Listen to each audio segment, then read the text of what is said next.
As the first playable antagonist in Wuthering Waves, Phrolova still remains one of the most compelling antagonists the story has introduced so far.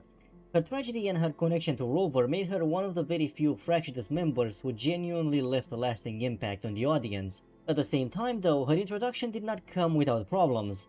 Despite how strong her actual character writing was, the way the story handled her afterward felt surprisingly messy. For a character who left such a strong impression, she disappeared from the narrative almost as quickly as she arrived.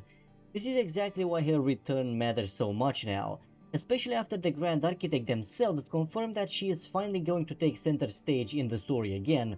This return does not just bring back a fan-favorite antagonist, it gives Wuthering Waves a second chance to properly build on one of the strongest emotional foundation Fractious has had so far, although it also raises a very important question. After the end of Renacita arc, why is Phrolova still with Fractious?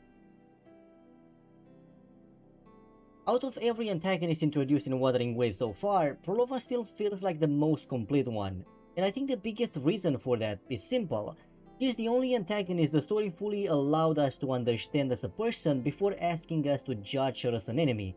From her backstory to her motivations for joining Fractious in the first place, Wuthering Waves did a very good job of building her as a tragic antagonist. And yes, on paper, her story is not necessarily the most original thing ever written. She lost her family to tragedy. That tragedy completely destroyed her life, and eventually she became part of Fractious because she desperately wanted a way to bring her family back. Structurally, this is a very familiar type of antagonist story, but sometimes execution matters far more than originality. What Wuthering Waves understood very well with Phrolova is that tragic antagonists only work if the audience can genuinely feel the emotional damage that shaped them. The story succeeds at that almost immediately. Even though her actions are never really justified morally, most players still ended up feeling sorry for her far more than they hated her. Because the story spends so much time showing the pain, desperation and emotional collapse behind those choices. The story never presents Phrolova as evil for the sake of being evil. Instead, it presents someone who became consumed by grief to the point where she lost the ability to let go of the past. That alone would already make her one of the strongest antagonists in the game, but there is one final aspect of her character that elevates her far beyond simply being a well-written tragic villain, and that is her connection to Rover. Because Phrolova isn't just someone grounded in tragedy, she is grounded to possibility. Before she fully became part of Fractious, she met Rover during the earlier timeline of the story, and even though their relationship was brief, the story heavily implies something very important. If Rover had remained in her life, she may never have become the person we know now. That possibility changes everything about her character. Suddenly, Phrolova stops feeling like someone doomed entirely by fate. Instead, she becomes someone who almost escaped that fate, but lost the chance before it could fully become real. That is what makes her story so compelling. Not simply the tragedy itself, but the idea that there was still a version of her life where things could have turned out differently, a version where she might have healed instead of falling deeper into grief, where she may have never joined Fractious at all, where Rover's presence could have changed the direction of her life completely. That emotional what if is the strongest part of her character. It transforms her from a tragic antagonist into a tragic missed possibility. At the same time though, that exact connection to Rover is also where Prolova's introduction started running into its biggest problems. As strong as Prolova's character writing was, her story also feels like one of the biggest missed opportunities in Wuthering Waves so far. Not because her arc was bad, but because she had the potential to fundamentally evolve both Rover and the entire direction of the narrative itself. That missed potential exists on two sides simultaneously. A huge part of why Prolova became the person she is now comes back to Rover, more specifically to the fact that Rover left. Before the memory reset, before starting over, Rover entered her life, created a connection with her, made promises to her, and then disappeared from it completely. That absence is one of the emotional foundations of her entire character, and honestly, I really wish the story explored that side of her more actively once she finally appeared in the present timeline. By the time we actually meet her in the main story, she already feels like someone who has mostly come to terms with that pain internally.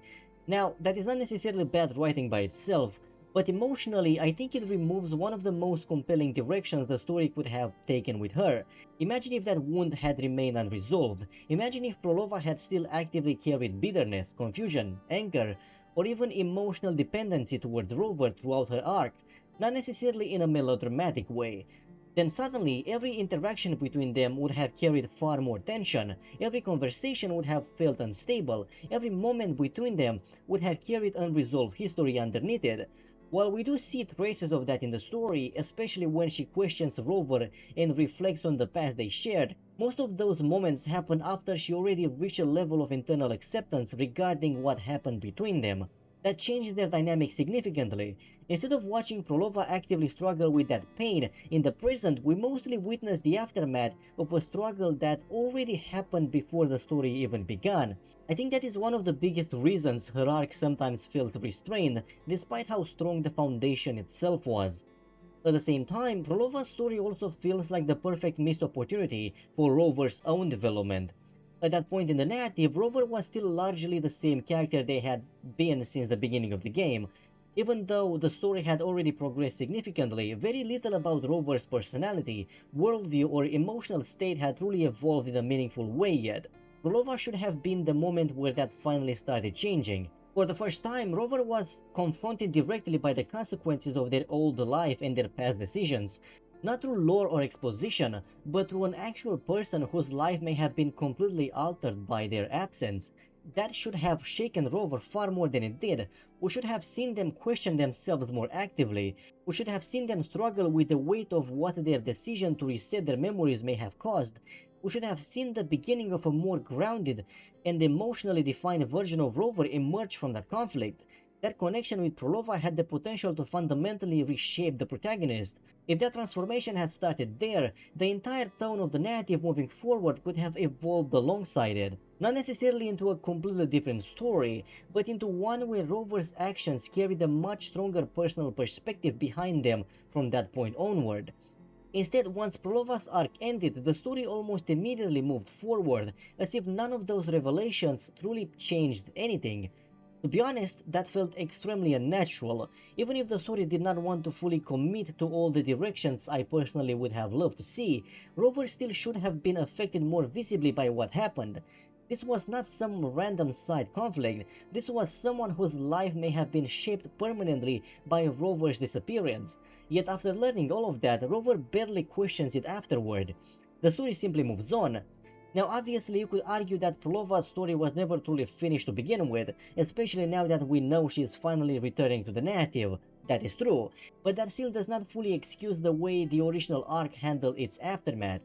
If the story wanted to leave those emotional threads unresolved intentionally for the future, there were much more natural ways to pause them without making the narrative feel like it simply stopped engaging with them altogether. For me, this is the biggest question surrounding Prolova's return now, whether Wuthering Waves is finally ready to continue the emotional conflict her story started in the first place. Aside from my personal interest, Prolova's return raises a very interesting question immediately. Why is she still with Fractious? By the end of the Rinascita arc, the story heavily implied that she may no longer fully stand with them anymore. At the very least, it felt like she had started questioning whether the remaining part of the Fractious would truly help her achieve the goal she originally joined them for in the first place. Now obviously most of that was implication rather than direct confirmation. A lot of it also came from the audience interpreting the direction her story seemed to be moving toward. Still, that expectation exists now, and the way Wuthering Waves handles that expectation moving forward is going to matter a lot, since there are two very different directions her return could take. The strongest direction would be if Prolova's relationship with Fractious has fundamentally changed after everything that happened. Not necessarily that she fully abandoned them already, but that the dynamic itself evolved. If we see her return after all this time only to occupy the exact same position she had before, then her entire previous arc risks feeling static in retrospect. That would be a huge missed opportunity, especially because she's not just another side antagonist anymore. As the first playable antagonist in the game, she represents something much bigger for the story itself. Her return is the perfect opportunity for Wuthering Waves to show that its antagonists are capable of evolving long term instead of remaining trapped in the same narrative roles forever. This matters just as much for the Grand Architect as it does for Prolova herself. Since recently, through Dania's story, we already started seeing the Grand Architect evolve into a much stronger antagonist than they originally were. For the first time, the story truly showed the human cost of their ideology through another character's suffering. Now, Phrolova has the potential to push that evolution even further. Depending on how the story handles their relationship moving forward, she could become the character that finally forces the Grand Architect into a much more active and grounded role within the narrative. At the same time, there is also a much weaker direction the story could take. If Phrolova simply returns as another character endlessly manipulated by the Grand Architect, without her relationship to Fractious changing in any meaningful way, then the story risks repeating the exact same dynamic again. That would hurt both characters, not only Phrolova but the Grand Architect too. Because at that point, the Grand Architect risks becoming increasingly one-dimensional. Instead of evolving as an antagonist, they would start feeling like a character built around a single repetitive pattern, fighting broken people, manipulating their pain, and using them as tools. Now obviously, manipulation is already a core part of who the Grand Architect is as a character, but eventually the story has to push beyond that foundation if it wants them to remain compelling long term. And Phrolova feels like the perfect opportunity to test whether Wuthering Waves is finally ready to do that. There is also another reason her return matters so much structurally. Since this is essentially the first real returning character arc Wuthering Waves has had to handle on this level. One of the biggest structural criticisms towards the game so far is that once a character's personal arc ends, they rarely continue playing a major role afterward. Characters often feel heavily tied to their specific story patch, and once that arc concludes, the narrative moves forward without integrating them meaningfully into the ongoing progression of the world. Phrolova is the first real chance to break that pattern. Her return would likely show us how willing Wuthering Waves actually is to maintain a long-term character continuity moving forward, not only through cameos, but through genuine narrative relevance after a character's original spotlight already ended. That may even be more important than Phrolova's personal story itself. If Wuthering Waves succeeds here, then suddenly the entire cast starts feeling more interconnected long-term. Characters no longer feel isolated inside their own temporary arcs. The world itself starts feeling more continuous. That is a massive step forward for serialized storytelling, which is why Phrolova's return carries so much weight despite technically being just one character coming back into the narrative after some time away. She brings expectations, possibilities, concerns, and honestly, a lot of pressure too. At the same time though, Wuthering Waves' writing has evolved significantly since Phrolova's original introduction. The story handles its characters, pacing, and interpersonal conflict much better now than it did back then, so I do expect her return to be much stronger than her original handling was. Personally, the thing I'm looking forward to the most is still her relationship with Rover. That unresolved connection is still the emotional core of her entire character, and depending on how Wuthering Waves handles it this time, it could either become one of the strongest ongoing dynamics in the story, or the point where Phrolova's return ultimately falls apart. I think that's why Phrolova's return feels so important right now, not simply because she's a popular antagonist, but because she might become the first real test of whether Wuthering Waves is finally ready to build long-term character continuity into its story. If her return actually changes the relationships around her, changes Fractious dynamically, and continues the unresolved conflict her original arc started, then suddenly the world itself starts feeling much more interconnected long-term. That's one of the biggest things Wuthering Waves still needs moving forward. But what do you guys think? Do you think Phrolova's return will finally push Fractious into a stronger direction? And where do you think her relationship with Rover is going to go from here? As always, thanks for watching, and I'll see you in the next one.